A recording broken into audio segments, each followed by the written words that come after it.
US military top brass claimed they would need just 3 weeks to defeat Iran's armed forces. The kind of planning that drives the tensions to a whole new level. Now, it doesn't take a rocket scientist to figure out that Iran is encircled militarily. Here is Iran, and here are the countries in red where the U.S. has military presence. We tried to put on the map those U.S. bases which have been reported about. They are in flashing blue here. Here you have the friendly Arab countries. Right next to Qatar, it's Bahrain, which hosts the U.S. Fifth Fleet. That's 40 ships, 16,000 personnel, 2 huge aircraft carriers. Kuwait, which right after the drawdown in Iraq, the U.S. There has increased the size of standby combat force. America's Air Force, Army, Navy, and Marines are boldly positioned in Oman and the United Arab Emirates. That's to the south of Iran, in Turkey and Israel to the west, and Afghanistan and Pakistan in the east. Most recently, the U.S. Air Force has dispatched a number of F-22 Raptor strike fighters to a base in the United Arab Emirates. And here it is, the brand new penetrating strike fighter. The move has caused backlash from Tehran. In addition to the hardware, the U.S. Central Command says there are about 125,000 U.S. troops in close proximity to Iran, not to mention new drone bases at undisclosed locations also in the region.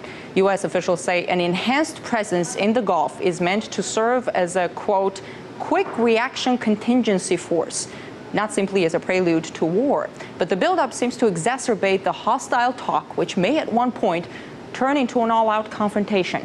The Iranian military is, of course, no match to the American military might. After all, we're talking about the country that spends on its military more than the next 10 top defense spending countries combined. So crushing Iran is in America's power, but most analysts agree. What's also in its power is producing the kind of instability in the region that would be far worse than what came out of Iraq and Afghanistan. Russia warns it could launch a preemptive strike against the NATO-led defence shield plan for Europe if divisions between them over the project reach a critical point. The country's military chiefs have been voicing their concerns at an international conference on missile defence here in Moscow, as Artizanissa Naue explains. Well, missile defense has been in a deadlock for some time now. That's certainly no secret between the U.S., Russia, and NATO. And once again, Russian officials today reiterated the sentiment that that deadlock needs to end, or else Russia is going to take responsive action. We heard the phrase preemptive strike.